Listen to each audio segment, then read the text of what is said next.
Welcome to the Athletic Fantasy Football Podcast, everybody. One more show without Beller, although he's there in the background producing. Welcome back for Baby Beller for everybody out there. That's where he's been, but he'll be back next week. One more special guest this week. Myself, Brandon Funston, as always, but one of the kings of the industry. If you're not following Brad Evans, I don't know what the hell is wrong with you. Let's just put it that way, right, Brad? Well, I know about that. If you're following my bets, then you're probably in the red. So hashtag faith and noise. I don't ever believe that. I watch you all the time, and I follow your bets. Sorry for my throat. I've got a little thing going on here. But I follow because your you were bets and I make screaming at money. all my lousy bets that you were tailing last night, probably in Major League Baseball. All of them. Oh, I no, got pulled down. Captain Hook has pulled me down to Davy Jones's locker here the last several weeks, it seems like.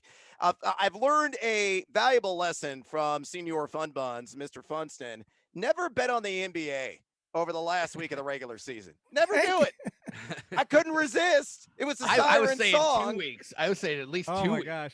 Oh, I'm it was 100% brutal. with you. I keep messaging Chris Meany. I mean, like, this is absurd. Like, I'm buying down lines. I'm breaking down spreads, Brad. And I'm like, okay, they have them by plus 11. I'll give them plus 16 and a half. Nope, still smashed by 24 or something like that. Brutal, man. And the baseball strikeout props have gotten even worse. Like, I even cursed Garrett Cole last night. I mean, that's all you need to know. I was on the other side. I took the money line of the Yankees in a parlay, and the flipping Seattle Mariners, thank you, Funston, lost to the Tigers last night. So I'm with you, but you made me a ton of money on college basketball. That's what I was. It's one of my specialties. And NFL player props, college basketball lines, totals, props, the whole shebang. I love those sports. I got to stop wagering on the NBA and Major League Baseball, but I need something. I need something to pass the time. Maybe I should just bet on hockey. I don't know anything about it. I'd probably be plus EV. Follow Chris Meany. Oh, yeah, Chris. Well, that's true. And Meany is the man when it comes to the puck. No doubt. Well, no, here's what you need to do. You also have to message me and make sure I didn't bet Chris's lines that night, because otherwise I just torpedo all of them. We are going to talk NFL lines at the end of this show, but we're going to talk all fantasy football today. Funston, anything you want to say before we jump in? This is your boy. I mean, you talk to him every day. No, I'm going to be talking to him ad nauseum the rest of the week, so I don't need anything. He doesn't want to add anything else. Trust me. Yeah. I mean, he's already sick and tired of me. He gets me 2 hours every single day, and occasionally I call him early in the morning, get his butt out of bed. I said, "Did you watch the Mayor of Easttown last night?" No. Like, what's wrong with you? These are conversations we have off air. Well, if it makes you feel any better, you're 10 hours a week. He's already sick of 1 hour a week of me. So that's just tells you. True story. And speaking of being sick of things, look at that for a transition, everybody. Let's talk Travis Etienne, because that's all it's been for the past week, Brad, is Travis Etienne. Travis Etienne. The rookies head to camp, and we're going to talk about this whole rookie situation in general at this time of the year, but the panic storm was at peak level. Travis Etienne's lining up at wide receiver. What the hell is Urban Meyer doing? What's going to happen to Etienne? Are they going to make him play wide receiver? Where are you on this, Brad? And bring James Robinson to the conversation, because I tweeted this out yesterday of, this is what we want from Camaro. This is what we wanted from David Johnson. This is what we wanted from Le'Veon. How is this a bad thing, Brad? It's not a bad thing, because all of us play some form of PPR, and if you're in a standard league, you're dragging your knuckles on the ground, and you're living in the Stone Age overall. But look, Travis Etienne, could it be what like DeAndre Swift was last year? I mean, I think that's inherently possible. Within this offense, if everything falls into place, he's a guy that's uber talented. We know he's got the shimmy and the shake. He's highly elusive in the open field. He's already got a built-in chemistry and rapport with Trevor Lawrence, which is going to carry over instantaneously from their story days at Clemson to the NFL. And, I'm looking at him probably getting anywhere between 11 to 13 touches per game. A handful of those are going to be through the air. The other handful is going to be on the ground. So what they're trying to do is, get him accustomed, get him acclimated to an NFL scheme and system that Meyer and Bevel want to run in Jacksonville. And I don't see this necessarily as a bad thing. If it's bad press, then by all means, let's go and deflate what is already kind of an inflated ADP as he's hugging that RB2 line in 12-team leagues. I'll get him at a little bit of a discount. And meanwhile, James Robinson, I think this really shows the hand a little bit of what this coaching staff wants to do. A lot of people are poo-pooing Robinson, casting him aside. Hey, was you were a one-year wonder? Thank you, Steve Slayton. Exit stage left.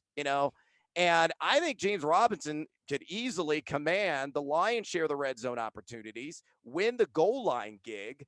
Yeah, his yardage is going to be suppressed. But, could he score 6 to 8 touchdowns? Absolutely. And you're getting him right now in some drafts like an RB5. He's tumbled so far into the late 30s in terms of running back ADP. So, I like this Jacksonville team as a whole. Many upgrades across the board. Funtz and I have talked about this in the Sirius XM show. We like the wide receiver core, with DJ Chark, Laviska Shenault, and his boy Marvin Jones. We fawns over on repeat. But, I really believe that Etienne and also James Robinson can coexist and present a pretty handsome ROI at their current price points. Yeah, just to throw in, I mean, we saw this when Kareem Hunt went to Cleveland. Oh, they're running him at wide receiver. This is not, I mean, if they wanted a real wide receiver, they would have drafted Rashad Bateman. They're not going to use him at just wide receiver, So I think that they're just planning to get the ETN more ways to be on the field when James Robinson is also on the field. And if you want to think about it in terms of like Kareem Hunt and the 11 to 13 touches you mentioned, Brad, is, that's kind of Kareem Hunt. So I can see that kind of being the roadmap for ETN. My concern here is Urban Meyer, taking a running back, making him a wide receiver, taking a quarterback, making him a tight end. These are kind of college things, and and Nick Saban didn't work out in the NFL. I'm just wondering if this, this mad scientist Urban Meyer thing is just, maybe not the right, ends up, flaming but Brad, out. Did they have divine intervention on their side?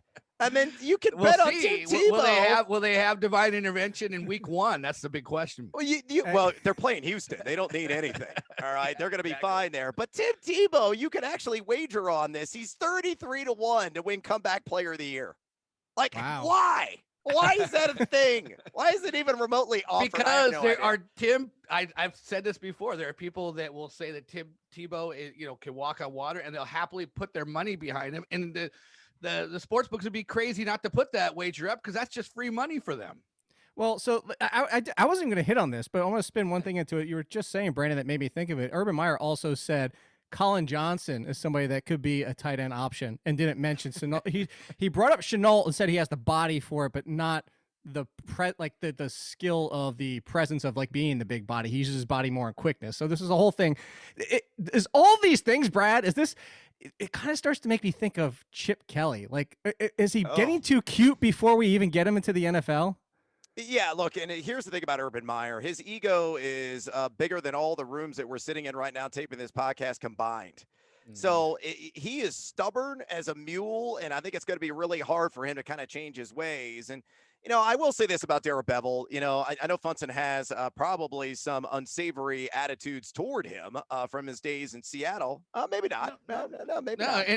In the grand scheme of things, he wasn't so bad compared to, Brian Schottenheimer and some of the other things. And what Petey Sunshine wants to do. Hey, let's run the ball 30 times a game, Russ. What do you think about that? But you look at Bevel here the last 5 seasons, splitting play calling between Seattle and Detroit. Each of his passing offenses, with the exception of one of those 5 seasons, ranked top 10. So, I think it's a pretty good setup. If Bevel is the one really holding the keys to this offense and is calling the shots, and Urban Meyer can make some, harebrained suggestions here and there, as long as Bevel stays true to his play calling and really focuses on the strength of this offense, which is going to be on the arm of Trevor Lawrence. I think there's a ton of upside here, but I think Meyer will find a way to destroy it. And ultimately, this entire team will be in a cesspool within a couple of years, and he'll be back in a booth on Fox. I wouldn't. So yes, parallels with Chip Kelly seem to be right. Seem to be pretty accurate. Although Chip Kelly's not in the booth though. So that's true. All right. So this is going to fold into the conversation coming after this. I want to bring up CeeDee Lamb and it happens a lot of times because I'm not the only one. I think my eyes were already set on it because I had just written up CeeDee Lamb and talking about his first 5 games with Dak and averaging 17 points a game and all this greatness. And then you see somebody else tweet about CeeDee Lamb, and then you see somebody, and it just, your eyes are kind of already there. And I say this, Brad, is because we as the fantasy industry, if you tweet about somebody and then somebody else tweets about somebody and somebody else, or Brandon does and somebody else, once like 3, 4, 5 of us start tweeting, it kind of, we know what happens, the group think, and then everybody's talking about the same guys. And all of a sudden these guys go from, hey, let's not forget about this guy. Hey, look at the upside he has, to all of a sudden, all the return on investment is out the window and now they're being overpriced. As CeeDee Lamb seems like he's already off to out the races, head start on everybody else. People are talking about wide receiver 1 already. What are your thoughts on CeeDee Lamb? And bring into that entire offseason, I even put it here, offseason noise just for you when it comes to stuff like this. Yeah, I mean, with the offseason noise stuff, you have to take everything with a giant grain of salt, right? There's a lot of coach speak, and we're all just thirsty. We're hungry. We're voracious for any kind of information. So, we can spin a headline, then we can scribble a piece on it. It's all about content creation. We all have opinions. Brandon and I have to figure that out every day for 2 hours, on SiriusXM. So any kind of, tasty little tidbit that hits the news wire, we're going to pounce like a panther and jump all over it. But I'm in agreement with you, man. CeeDee Lamb is grossly overpriced. And you look at where his ADP is at right now, depending upon what site you're using, but I'm checking some of the best balls that are out there. I mean, I'm seeing it wide receiver 15, a guy that's hugging the top 40 line right now, sandwiched between Mike Evans and Robert Woods. That's absurdity. That's asinine. That's obscene. Like, I got to understand there's a lot of mouths to feed there. We can't forget about Michael Gallup. We got Amari Cooper there, and Cooper's going, right around the same price point, maybe a little bit higher than CeeDee Lamb. And yeah, the Dak attack is going to be back, and I think he's a strong candidate, plus 175, mind you, to win comeback player of the year. Slightly better odds than Tim Tebow, and I think he'll get there. But, it's just too rich for my blood, and I think the hype train is out of control. And, could he deliver a top 20 line? Yeah, I think he's certainly in the conversation to do that, but you're paying out maximum value for him right now in drafts. And that's not really how the fantasy game is played. We're trying to maximize value on every single selection. And right now the ROI simply is not there. I agree. I think that last point you said is exactly the point. Like he can be top 12, top 15, but that is the max, and you're paying for that. And I mean, we've seen like Justin Jefferson, Adam Thielen, DK Metcalf, and Tyler Lockett. Those were teammates. They were both top 10 fantasy wide receivers last year. It can happen, but you kind of also need it to be stars aligned. You have to not have Michael Gallup be a huge part of the passing game, or Ezekiel Elliott, or Blake Jarwin, and it has to kind of think the funnel has to kind of go down to those two guys to make it work. And so like CeeDee Lamb, he was right on the borderline of top 20 last year, and he had, only Dak for 5 games. So we should think of him as a top 20 wide receiver, but top 10, I mean, that's just taking all the value out of the equation. Yeah. I like him in the 15 to 20 range, but if I have to pay higher than that, then I'm like, I think I can get better, return on investment somewhere else with someone that has equal upside, but I'm not paying that price. Well, then real quickly, Brandon, for you, is there somebody else besides Lamb, or on the flip side, is there somebody else you're thinking is getting too much noise, or is kind of like, hey, let's build up the noise. He's too quiet right now at this point of the offseason. If someone is getting too much noise, well, you could go on the other side as long as you don't steal my guy. It's not getting enough. And you can let Brad go first. I was just trying to let you go first for a change. No, well, you didn't prep me on this. I'm just suddenly looking down my list and seeing who that might be. Oh, hey, Brad, you see the copy here. I sent the copy. It says how to treat it too much or too quiet. I did prep you. Listen, this is typical Brandon. Doesn't read the script, just goes with the flow, shoots at the hip. I deal with this every day. I just read the headlines. I don't read the bullet points below the headline. Yeah, he's not going to read the fine print on anything. Right. Oh, I have to sacrifice a kidney if I want to buy this car? Well, I'll sign my name right here on the dotted line because I never saw that. For me, it's CEH. That's my guy. I like it. And Front and I have talked about this. I think, we've seen this so far in early fantasy drafts among the quote unquote expert community, where CEH is, holding a higher premium than he is right now in standard best ball drafts. He's at RB17, according to the ADPs of the best balls at 28.43, but I've seen him go as high as the early portion of round 2 in a 12-team half-point PPR exercise. And again, that's just too rich for my blood. I think Darrell Williams is going to play a larger role than people expect in this offense. The organization loves him. He had a prominent role down the stretch. CEH is not a lock to command the majority of the red zone or the goal line works in this offense. The offense still flows through Patrick Mahomes. I know it's explosive. I know the offensive line upgrades are tremendous and very encouraging, and it lends a lot of promise. But I think we're all going to fall in this trap again. At least, well, I won't, and I don't think Funson will either. That by the time August hits and we're at peak fantasy draft season, I think the hype is going to be so deafening for CEH. People are going to wind up drafting him pretty close, maybe not number one overall, because I was in a couple of drafts last year where he did land in that, but pretty close to where he was last year during peak draft season, which is late first round. Yeah.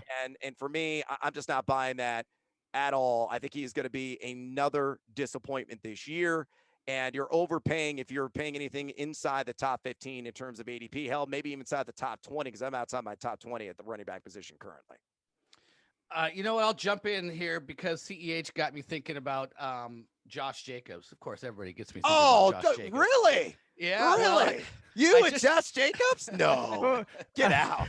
And which direction are you going with this one? No, well, I disrespect always with Josh Jacobs. It's always the direction of disrespect. And it's buys into the Kenyan Drake hype going into the Raiders and that being such a damning thing for Josh Jacobs. I was just in a RotoWire PPR draft, and he went, I think, RB24 or RB23, and like CEH was in front of him, and there was like 3 or 4 running backs that I was like, I wouldn't even hesitate to take Josh Jacobs ahead of.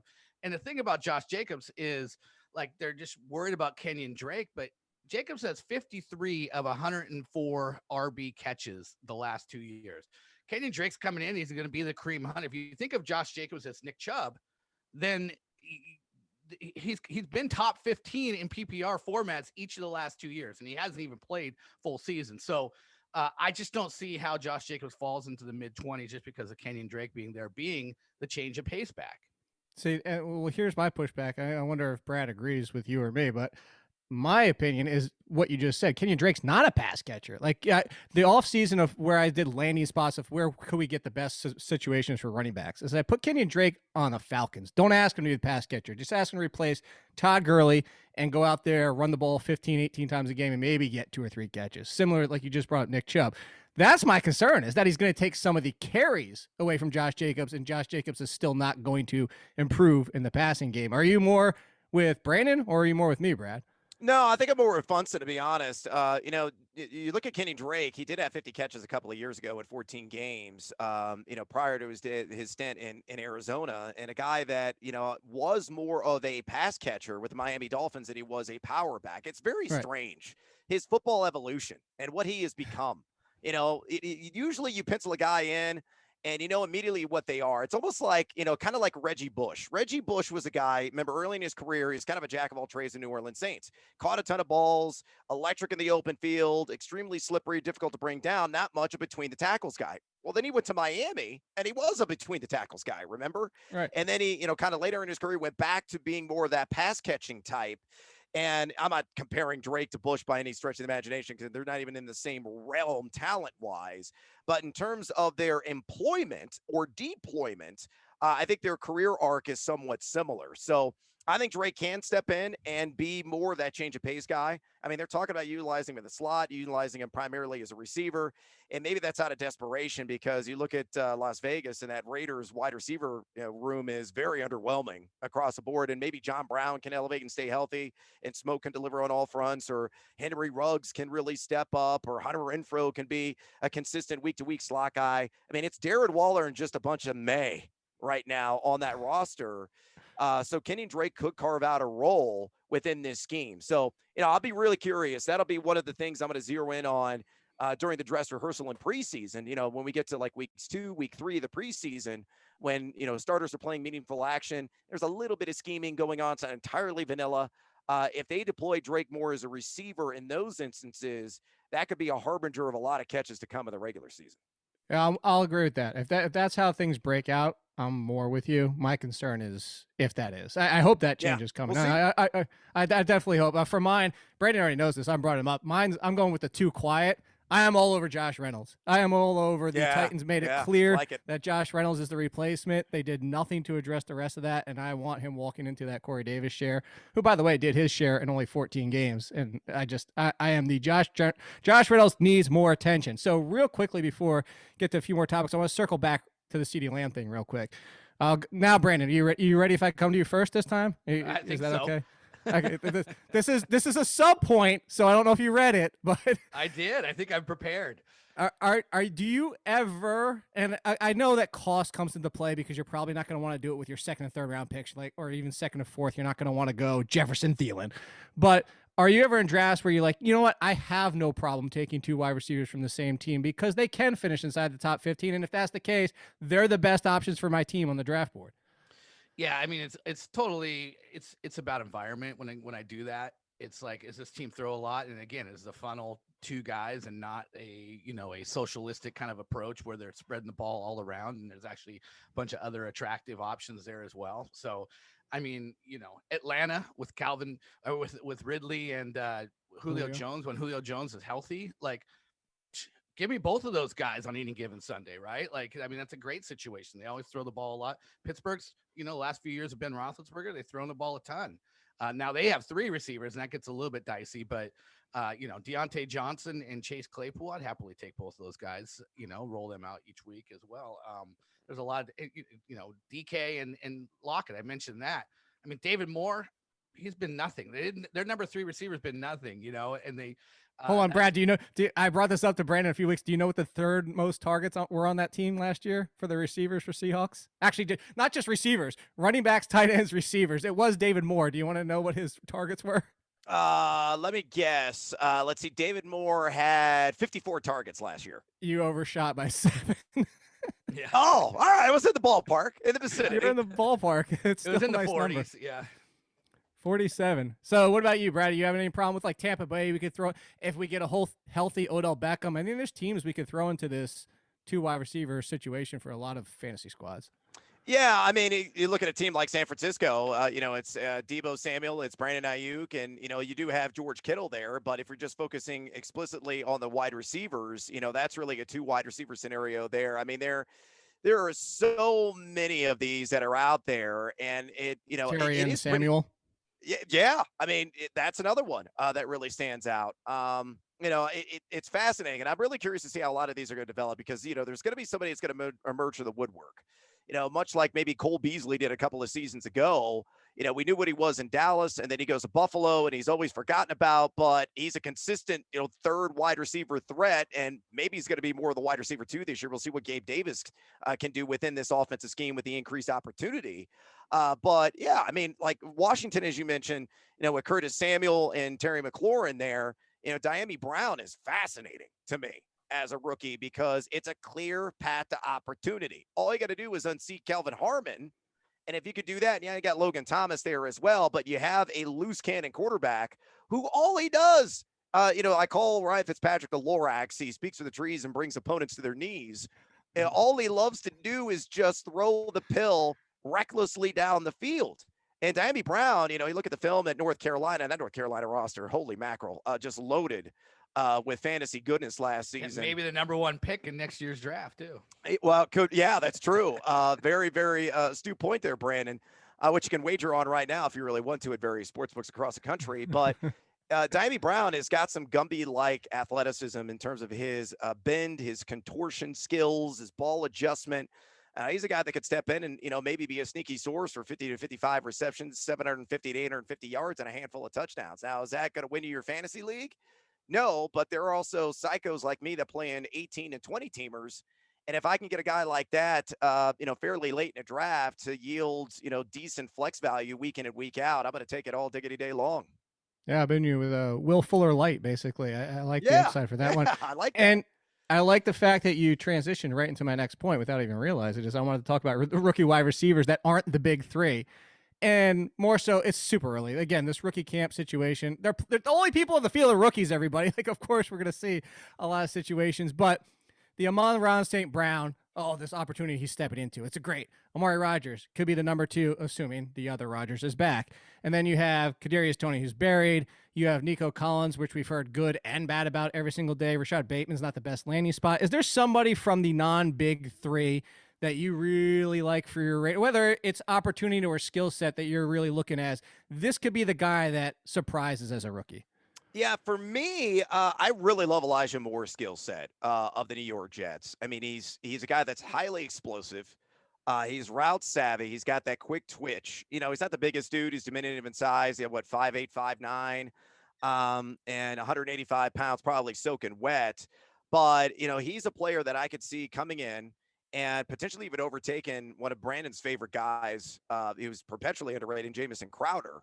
Oh, Crowder's right gone after the cut date. They saved Yeah. like 11 million or something like that. Yeah, and that makes a ton of sense. So Moore steps in immediately, becomes the slot option here. You know, we'll see about the Jets defense. You know, it's still a work in progress to get it up to a level of respectability, and Robert Saleh will probably get it there with his defensive mindset. And we got Denzel Mims there as a Funson favorite as well, and a guy that I think very highly of. We got Corey Davis, who I think could be a steady Eddie week in and week out. Like Christopher Herndon's a wild card, but, you know, this team is scoreboard chasing. Early and often, you know, Elijah Moore could become the apple of a young quarterback's eye because of ability to break off a press coverage off that line of scrimmage, get a step on his defender on a quick slant, or even a streak route, and they could be an instant connection. So at wide receiver 66 in terms of ADP right now, in the 170s, Elijah Moore is somebody that I have got highlighted, I got underlined, I got it scrolled in blood on my cheat sheet. I think very highly of him there in the 11th hour fantasy drafts, knowing that, you know, yeah, you're getting him at like wide receiver 6. And when the dust settles on the 2021 season, you could be looking at a back end wide receiver 3 in 12-team formats. Yeah, I mean, Nico Collins is interesting to me. I mean, he's kind of got the DJ Chark spark score popping, you know, the big size and you know, just awesome athlete. I always get pause. The Michigan roots gives me pause because it hasn't been a great path to success in the NFL under Jim Harbaugh, and it's a crappy passing. But this was a guy that could have played in the SEC and chose.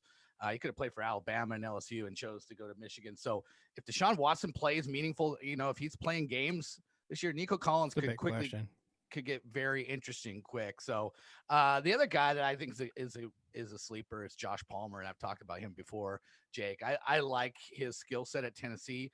Wasn't a very conducive passing environment there, but man, this guy's athletic and goes up and wins contested balls. And I think he's got opportunity. I mean, some people might like Tyron Johnson or Jalen Guyton as that number 3 there, but I think it's the way they drafted him in the 3rd round. They're going to give him an opportunity to go out and potentially win a role there. So I'll be watching Josh Palmer this summer pretty closely. Yeah, we know Mike Williams will miss at least 2 or 3 games coming down on his back every single possible chance. Is Amon-Ra St. Brown getting too much? Go back to the beginning of the show. Is he getting too much love just because everybody's like, they have to throw the ball to somebody?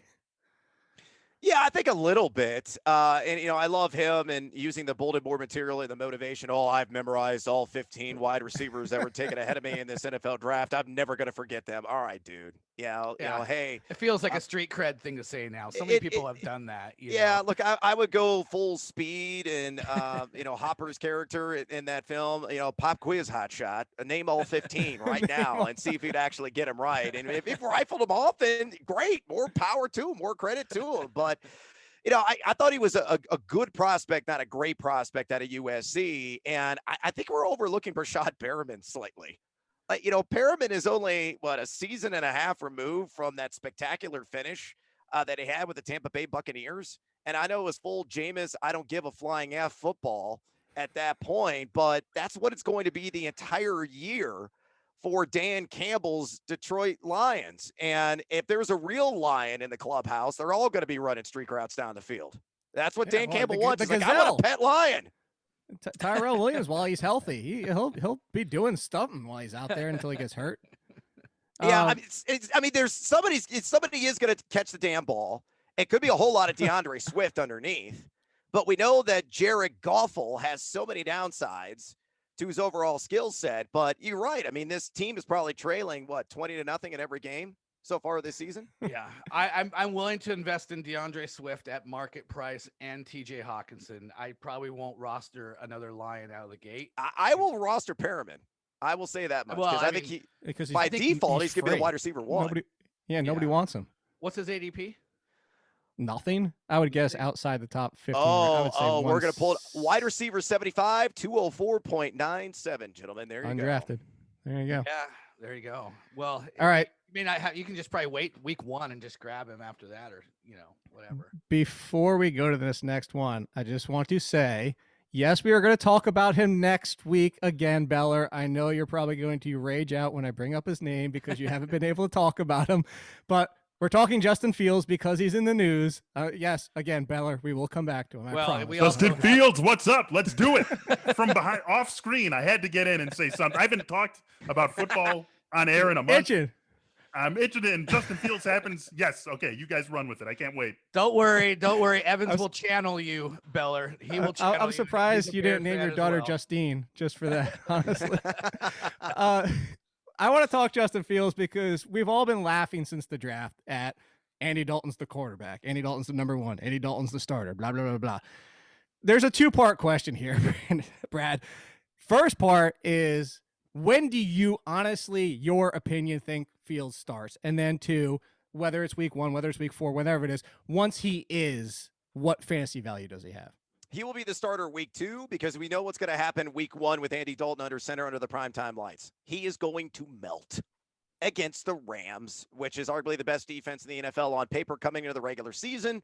On the road, I just got to get owned. It's going to be an embarrassment. It's going to be a shellacking in the first half. And I think Matt Nagy, because look, it's LA. Here's what we know about LA. There are no Rams fans. There's maybe 5 in the stands every single game. It's always the opponent's fan base that's there because everybody's from somewhere else in the country. And there are a ton of Bears fans, and they're going to travel. Bears fans notoriously drank Nashville dry about 4 or 5 years ago. They ran out of beer on Broadway. Like, how is that possible? In a party city like Nashville? No, it happened. The Bears drank all of the bars dry. All the fans did. Of the Tennessee Titans in that area. So they'll go to LA, they're going to get slobber knockered, and they're going to be, raining down cascades of booze to Matt Nagy because Andy Dalton's out there. First pick 6 of the game, probably on the first series. They're going to be screaming. They're going to be yelling. They're going to be throwing objects on the field. It's going to be a riotous, almost like a soccer hooligan-like atmosphere in Los Angeles in their beautiful multi-billion-dollar new stadium. And next thing you know, Andy Dalton's going to be on the sidelines with a disgruntled look on his face, and it's going to be the Justin Fields show, and the rest will be history. And that's why I love Fields right now at QB 23, 152.52 in terms of ADP. He's a guy with a scoring duality. We know the massive arm that he has. I think all this nonsense about, his reads, progressions, processing, it's not there. They're morons. Just watch Ohio State games. Watch that first game of the college football playoff last year against Clemson, in which he got beat up. I thought he had busted ribs, and he was grimacing on every throw, and he was still putting on the money, even, 40, 50 yards down the field, and he was still running with the vim and vigor he normally does. If you're looking for somebody who is going to be a longer season version of Jalen Hurts from last year, it's Justin Fields this year. So real quick before we go to you, Brandon, to kind of tease our over-unders from later in the show, I have him at QB 14 with the assumption that you do, that he doesn't start week 1. Over-under his finished QB 14. Over being higher, like, I know. Over, it's always confusing for Brandon. You have to define it. He'll get it right one of these days. No, but you go first. What do you say? 14? Does he finish higher or lower than 14? Brad, you. Oh, me first? He is going to finish under QB 14. I think he'll be a top 12 guy if my master prediction comes to fruition in week 1. Brandon? I'm going to go higher over because I think he's probably starts. I was going to say, to answer your question, I look at week 4, Detroit home game, soft landing. You get him out of the Los Angeles Rams and Aaron Donald. You let Andy Dalton play against his former team, the Cincinnati Bengals. Revenge game. You avoid what could be a very tough defense against Cleveland in week 3, and you get the soft landing against Detroit. You get to Vegas the next week. I like that as kind of like the wheelhouse where it's, you get a few games under your belt to just kind of watch things play. And then you get the Detroit Lions as your first game. Yeah. That's you can't really ask. Tune in next week to see when Beller agrees with Brad and me about starting in week 2. You think week 2? Yeah. Yeah. Yeah. We'll see. We'll tease that, Beller. You can tease in and come back, and we'll do even more Bears talk. So before we get to the line props, one more question for you, Brad. The Najee Harris talk since the draft. Since the draft happened, Steelers did nothing to their offensive line. They ignored their offensive line. Look at the offensive line he's going to run behind. It's miserable, blah, blah, blah. Meanwhile, every single year, and I'm going to you first on this because Brandon and I already touched on this, is we have bottom 5 yards before contact, bottom 5 run block, whatever metric you want to throw out where running backs finish inside the top 10. We have top 5 run blocking units where running backs finish RB25.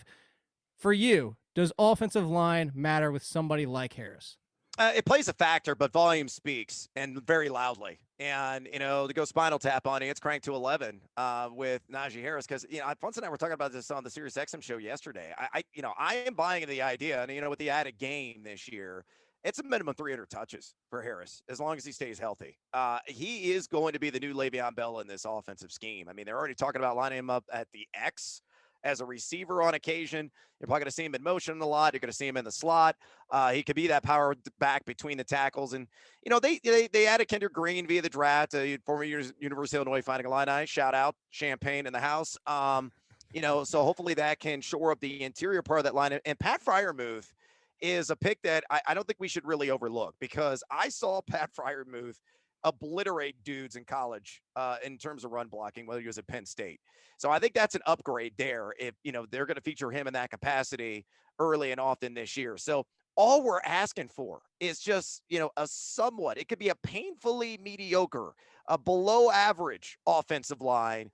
And Najee Harris is still going to yield at least a top 12 return. I think he's going to be a top 10 running back. And the fact that you're getting him right now, essentially right there at the turn in rounds 2 to 3 of a 12-team draft, especially if it scores for any way for reception. He froze on the receptions. Uh-oh. Look at that. Is highway robbery, because 5 when it's all said and done. I know Brandon go. loves. We've already talked. Brandon loves him. Brandon, 10 finish. Yeah, well, yeah, I think I have him ranked 11th right now at RB, but you can talk me into that. But you know what? He was RB 17 in the PPR RotoWire draft, and I almost got him in a 14-teamer after I took McCaffrey number 1 overall. He went one pick before the turn. I was like, "Are you kidding me? I'm gonna get Najee Harris on a comeback? That's insane." Yeah, volume. I was in a draft. I popped him on the turn in a draft recently. I'll happily do it. One of the very, very, very first things I ever loved about Brad Evans, when we were both have always been on the same page, but he's never played in the NFL. Like every rookie in the history of football has never played in the NFL. And so many of them have done so well. Yeah, what was it, Brandon? You threw out that fact yesterday with something like 6 rookie running backs finish. Jonathan Taylor, James Robinson, Cam Akers, Gibson, 3 in the top Swift. Yeah, 3 in the top 13, 6 in the top 21. Like, if you don't draft rookie running backs because they never played before, you missed out on 6 of the top 21 running backs last year. How did Justin Jefferson work and has never played in the NFL before? Exactly. Not being able to play outside in the NFL. And I think we all agree 300 touches in play. There was like 4 running backs, I think, that had 300 touches last year. It's such a dinosaur thing and that's a real possibility, and you can't deny that volume. 100%. All right, so let's get out of here with your favorite thing, Brad. Over-unders. Oh, let's hit some early ones. Can we start with Najee Harris? Yeah, of course. Over. They're all. I am smashing the hell out of that number. That's a sneak preview. I saved him for last. But these are all rookies. Trevor Lawrence, over/under 41.99.5 passing yards. Oh, it's going to be really close. Again, if you can guarantee me 17 games, because that's always the specter in the room is the menacing injury imp. I'm going to take the over here because I think Jacksonville's defense is going to royally suck. I think they're going to be a bottom 5 unit, and Trevor Lawrence is going to be chucking it 35 to 40 times a game. And I like the offensive weapons around him. That's 247 a game over 17 games. I go Chris Lissie in here. I always don't do this is it, something, man. Jake, that Evans and I always throw out. Like, if you're a smart person, you go to every season long over/under prop bet and you bet the under, because injuries happen and you're going to get paid off for that. So I'm going to take a slight under. I think he's about, it's close. I'll take a slight under. All right. Well, I think I might get you on the over because, Brad, the second half of Trevor Lawrence, this is a smash the living hell out of it, right? 22.5 touchdowns. That's the over-under? Ooh, that's a damn good line. Because I've seen as high as 24.5. But yeah, This is dude. bet MGM. Yeah, well, yeah, take the money. It's got to be juice the over. If it's not, then, just take their money and run. Yeah. Brandon, can we get you over here? Yeah, I mean, you just look at quarterbacks that played 16 games last year, like hardly anybody went under this number. You have to, this is like Teddy Bridgewater level where you're just never This throwing. is like- But 22 and a half in a 17-game season is going to be easy for almost every, full-time quarterback. All right, so 4 more. Here we go. Brad, Devontae Smith, 749.5 receiving yards. Over. I actually wrote about this on FTN Fantasy in my rookie react piece. I mean, another one of those guys, clear path to opportunity. I Walking think, into 100+ targets. Easy. Oh, easy. And, I know that driveway cracks are, a problem for him. He probably gets swallowed whole by one because he's so slender, but they call him the Slim Reaper for a reason. And, he's a guy that's got phenomenal ball adjustment skills. Let's not, overlook as well his success rates against press coverage in the SEC. That's going to translate nicely to the next level, despite him needing desperately to pound the protein shake. So, yeah, it's all about volume. I love me some Jalen Hurts. So, make some magic happen there in Philly. Yeah, he's just the man. I mean, you don't even have to average 60 yards a game to get to 1,000 anymore on a 17. We're getting you the over? We're getting you the over, Brandon? Yeah, I'm in on the over there. All right, good. All right, I'm going to double down with this one. I'm going to give you both sides of the line. This is Jamar Chase. This one's, Brad, I feel, I don't even want to really touch this one in general, but 1,099.5 yards. Yeah, I kind of want to go under. And then 7.5 touchdowns. Oh, God, those are both really good lines. Yeah, I would stay very far away. I don't think there's a whole lot of value here. I'm a slide under on the yardage. I think I got him projected for like 1073 on roughly 71 catches. And then the touchdowns, I think I have him right at 7. So Captain Hook, yar, be good to me for once. I'm going to be under on both of those. But, even if he hits the under on both of those and achieves the exact projection that I'm putting out there, I mean, you're still talking about probably a borderline, if not tucked inside the wide receiver 2 class in a 12-teamer. The problem here is that I think you could, at least for the yardage, you could throw that out for Tyler Boyd and for T. Higgins, and you might have the same reaction, like, ooh, there's 3 receivers that legitimately have 100 target plus upside, and it's kind of like a little bit of luck has to be involved for which one ends up being the clear number 1. So I think I'm with Jake, in which I would just choose to stay away from this one. Would it surprise me if he went over on both of these numbers? No, but am I willing to bet it? No. Okay, so last 2. Etienne, Brad, and this is folding into the conversation from the top of the show, and maybe BetMGM is buying into the scaredness, although maybe the line's not that bad. I don't know. 624.5 rushing. Yeah, it's a slight over for me. I think he's going to be in that 650 to 675 range. It's a good number, though. It's one I would stay away from, quite frankly, because, again, I think James Robinson's role is going to be a little bit bigger, a little more prominent than people suspect. Everybody's immediately writing him off just because he was a UDFA guy as a rookie last year, but we forget about his high level of production and, fantastic underlying numbers. I mean, he was very, very good on an efficiency basis, per touch basis. So, yeah, here's what you need to do with Travis Etienne. Just wait for his receptions props to populate and then pound a living daylights out of the over on it. Cause it's probably going to be set at like, I don't know, maybe 52.5, 54.5, something like that. I think he's a 60 catch back this season. The rush yards though is a bit of a wild card. Yeah, I'm just looking at the guys that rushed for right around that last year. Mike Davis, Cam Akers, Darrell Henderson, Adrian Peterson, Frank Gore. Like, I don't know. I think the number seems about right. This is another one like Jamar Chase where I think the number is kind of right on, and I'm not going to hazard a guess one way or the other. So it's one I'm going to steer clear of. All right, so here we come to the ultimate. Smash the hell out of it before we get out of the show. This is I pulled up this number, Brad, and I looked at it 3 times thinking I was reading it wrong. Over under Najee Harris, 949.5. Yeah, and that's high by the industry. There are other books out there that have it as low as 900.5 on the rush yard. It doesn't make any sense. And the other reason why is because they're accounting for potential for injury. But right. As Funtz and I talked about on the radio show, like he could play 14 games and still get this. He could conceivably miss 3 contests this year and still reach 1,000 yards because the volume is going to be there. He may be close to 20 touches per game when it's all said and done within this Pittsburgh Steelers offense. And, I know the offensive line is downtrodden. We already talked about that earlier on the program, but good Lord have mercy, folks. Follow the volume, follow the opportunity, and break out the damn sledgehammer. Pound the living daylights out of that over, whether it's 900.5 or 949.5. Hell, if it was 999.5, I'd still be way over. You got my follow-up question. I was like, where would be the breaking point? Where would you hesitate? Probably 1049.5 for me, to be honest. That was the number I was going to say. Yeah. Well, so just to speak to that, Brad, 14 games last year, Ronald Jones, 978 yards. And then Ronald Jones. And that's Ronald Jones. And that's Ronald Jones. So we're not talking Najee Harris. Yeah, and he was averaging like, what, 12, 11 carries per game? Yeah, exactly. He had a couple, big volume games, but not a ton. So you're 100% into Brandon, right? Yeah, and what's the deal here? This number, what is it? Is the number going to move, or does just the odds move? Like, are we going to start getting it up to like minus 190, minus 200, or are they going to move the number up closer to 1,000? Because everybody's going to hammer the over on this, and so it's just something's going to have to give. Well, but you got to remember it's mid-May, so nobody's really thinking about football futures unless they're degens like us. So by the time that people wager, but by the time people wager on it, 949 right now is even. It's 110, right? By the way. Oh God, Jesus! I mean, it's just free money. It's free. That's a free space on your bingo card. Is what that is. So just so you know, Brad, all the ones I brought up today on BetMGM, all of them are 110s.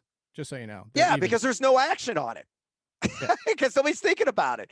So if you want to maximize, and this is what we always talking about, whether it's a daily line or a player prop or whatever, or it's a futures ticket, you gotta strike early. Strike hard, strike fast, and if you were able to do that Cobra Kai style, Brandon, then you can make some money in the end if you're willing to tie up your money for 7 months. Brad, you would be impressed at how far I came. I'm so much of a degenerate that as soon as the week 1 lines came out, I did a 5-team parlay on week 1. Oh, I couldn't go that far. The only game that I bet on was the Sam Darnold Bowl, and I took the Jets and the points. Did you? No, I did. I hit like 2 overs, 1 under, and then the Washington football was originally like plus 3.5, and it's already down to 1. And then there was another home dog in week 1. I can't remember what it was, but I hit like, I hit like some big outliers out there. But for everybody out there, crazy. Thank you for another transition. Again, seriously, as much as he likes to be self-deprecating, one of the best in the business at Noisy Huevos. Brad, tell everybody SiriusXM, your site, FTN, everything that you could possibly get from your great stuff that's out there. Yeah, SiriusXM show I do with my buddy Senior Fun Buns every day, 2 to 4 p.m. Eastern time on the Fantasy Channel, FTN Fantasy, FTN Daily, FTNBets.com. Go there, check out the sites. Posting picks daily, generally lousy ones right now. Again, in Major League Baseball and the NBA. So follow me with peril because you're probably going to lose a lot of money in the process. And then as well, I've got a podcast network that I have with my buddy Toby Mergler called Sawdust Pods, and I have a pod there. Oh, shocker. The name of that is called Fade the Noise, and it's a daily gambling pod. 5 picks every single day with some bonus times. Doing my buddy Nate Lundy, Apple Podcasts, Google Podcasts, so if you download and listen to your podcast. And, gentlemen, we're going to have a major partnership announcement around Sawdust Pods coming up, I hope, later this week. So stay tuned on that. Intrigued. Spicy. Brandon, parting thoughts, or did I not put that in the notes so you're not ready? Oh, I'm not ready for parting thoughts. There's never parting thoughts. We're never done talking about fantasy football. I just wanted to throw something else out there because you're never ready. But we'll be ready next week. Be ready to have Beller back. Be ready for a show full of Bears, I'm sure. And thanks again for Brad. Please give him a follow. We love you guys. We'll catch you next week.